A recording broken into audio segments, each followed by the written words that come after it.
the big thing about radiation to the head and neck is the mask, and I've got my mask here with me now.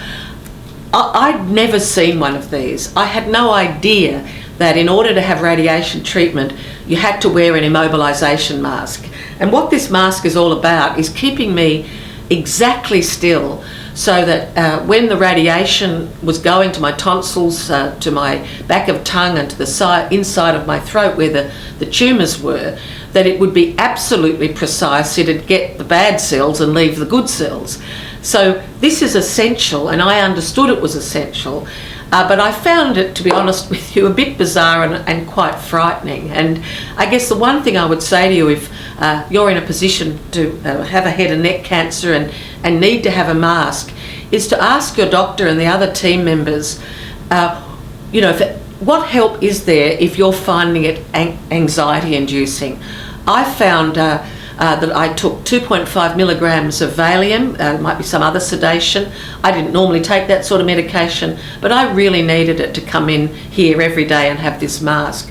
I also played 4 songs that I really liked, and I always played the same songs every time, and that allowed me to monitor how long the treatment was taking and how long I would have to stay in the mask. I also made sure that my friends and family understood that it was stressful for me, and so they were able to give me reassurance. And I saw a clinical psychologist who gave me things to think about while I was in the mask, because the mask has to be really tight in order to keep you really still. And even though I never thought I suffered from claustrophobia, I did find it quite hard. When I think about what recommendations would I give to another person with a head and neck cancer needing to use a mask during radiation to keep safe, I think this is intensely personal. I have a really good friend who had exactly the same doctors, exactly the same treatment, and the mask didn't bother him at all, whereas it did bother me.